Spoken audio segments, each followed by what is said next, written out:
Lohardaga police ने Ranchi railway station के बाहर से एक माओवादी को गिरफ्तार कर लिया है, जिसकी पहचान आकाश नागेशिया के तौर पर की गई। वो हार्डकोर नक्सली रविंद्र गंजू दस्ते का सक्रिय सदस्य रहा है और उसके इशारे पर कई वारदातों को इस शख्स ने अंजाम दिया है। साल 2021 में झारखंड सरकार की सरेंडर पॉलिसी नई दिशा के तहत इसने पुलिस के सामने सरेंडर भी किया था, पर जेल से निकलने के बाद वो एक बार फिर से नक्सली गतिविधियों में शामिल हो गया।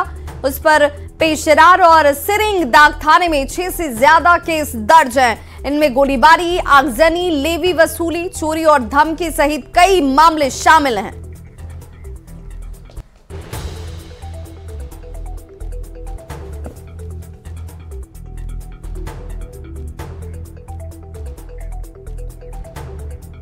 पलामू प्रखंड वासियों की पुरानी मांग अब पूरी होने जा रही है। जी हां, 40 साल से लंबित चिरमिरी रेल परियोजना अब शुरू होने जा रही है। पलामू सांसद और चतरा सांसद के प्रयास से इस रेल लाइन परियोजना को रेल मंत्रालय के द्वारा पास कर दिया गया है और इस कार्य की शुरुआत भी कर दी गई है।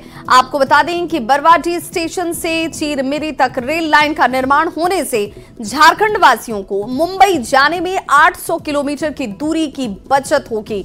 वहीं झारखंड और छत्तीसगढ़ में रोजगार के साधन बढ़ेंगे। रेल परियोजना को लेकर पलामू सांसद बीटी राम से बात की पलामू संवाददाता नीलकमल ने।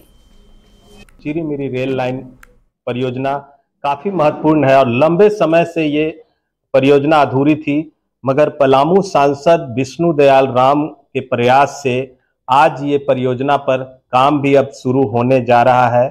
हमारे साथ मौजूद हैं पलामू सांसद विष्णु दयाल राम जी। महत्वपूर्ण यह योजना है सर, और कब से ये लंबित थी लगभग? ये योजना बहुत ज़्यादा महत्वपूर्ण है और करीब 40 वर्षों से भी ज़्यादा अवधि से लंबित थी।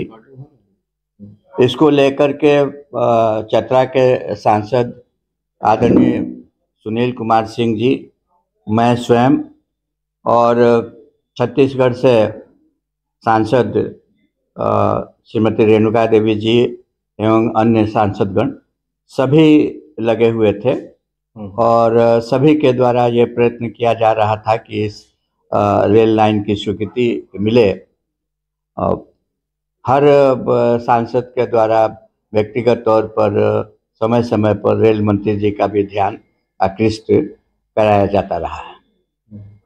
सौभाग्यवश और हमारे लिए ये आज के दिन बहुत खुशी की बात है कि इस रेल लाइन के निर्माण की स्वीकृति प्राप्त हो चुकी है। ये 199 किलोमीटर लंबी रेल लाइन होगी। न केवल आवागमन की सुविधा बढ़ेगी, बल्कि इस क्षेत्र में जो खनिज पदार्थ हैं उनकी भी ढुलाई में रेलवे को बहुत ज़्यादा सहूलियत होगी। इस क्षेत्र का विकास होगा, यहाँ के लोगों को रोजगार मिलेगा और यहाँ से मुंबई जाने के लिए मार्ग प्रशस्त हो जाएगा, दूरी कम हो जाएगी, समय की बचत होगी। तो इस तरह से ये रेल लाइन का निर्माण निश्चित रूप से इस क्षेत्र आ सकते हैं कि कितना समय बचेगा और लोगों की सुविधा कितनी बढ़ेगी। वाकई में इस रेल परियोजना से झारखंड और छत्तीसगढ़ के लोगों को इसका लाभ मिलेगा। नीलकमल, न्यूज़ 18 पलामू। तो बोकारो में झारखंड विधानसभा के आश्वासन समिति के सभापति दीपक बिरुआ ने विभागीय अफसरों के साथ मीटिंग की, साथ ही 41 प्रस्ताव पर चर्चा की गई। इस मौके पर इलेक्ट्रो स्टील प्लांट के प्रदूषण से फैल रही बीमारी पर चर्चा हुई। इसके अलावा तेनुघाट डैम को पतरातू डैम की तर्ज पर पर्यटक स्थल के तौर पर विकसित करने पर भी बातचीत की गई। इसके लिए डीपीआर तैयार किया जा रहा है। 40 मामले बोकारो जिला से संबंधित थे, जिसमें माननीय विधायक हम लोग लंबोदर महतो जी का भी 4-5 मामला था। इससे भी पूर्व माननीय विधायकों का और इस जिला से संबंधित बहुत सारे विधायकों का मामला। प्रमुख क्या था इसमें इलेक्ट्रो स्टील बोकारो से संबंधित मुआवजा पोल्यूशन से संबंधित मामला भी था। प्रधानमंत्री नरेंद्र मोदी 15 नवंबर को झारखंड पहुंच रहे हैं और खूंटी में प्रधानमंत्री के 2 कार्यक्रम प्रस्तावित हैं और इस दौरान पीएम की सुरक्षा के मद्देनजर 2000 जवानों के साथ 10 आईपीएस अफसर को तैनात किया गया है। वहीं सुरक्षा एजेंसियां भी अलर्ट मोड पर नजर आ रही हैं। रांची डीआईजी ने कहा कि पीएम के दौरे के मद्देनजर रांची एयरपोर्ट के साथ ही खूंटी में भी सुरक्षा को कड़ी कर दिया गया है। टेक्निकल गैजेट्स की जो ज़रूरत है, चाहे वो बीपी गाड़ियां हों, चाहे वो जैमर्स हों, मोबाइल जैमर्स हों, इसके अलावा डॉग स्क्वाड है और जो बॉम्ब डिस्पोजल टीम्स हैं, तो इन सभी का रिक्विजिशन हम लोगों ने किया है।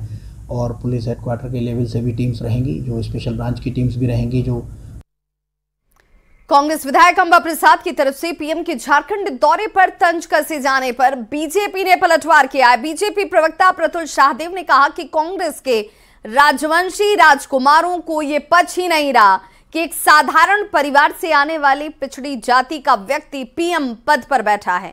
उन्होंने कहा कि विधायक का जवाब उन्हीं की भाषा में दिया जा सकता है, लेकिन बीजेपी के संस्कार ऐसा करने से उन्हें रोकते हैं। दरअसल कांग्रेस के राजवंशी राजकुमारों को यह पच ही नहीं रहा कि पिछड़ी जाति का एक बहुत ही साधारण पृष्ठभूमि से आने वाला व्यक्ति देश के प्रधानमंत्री पद पर सुशोभित है।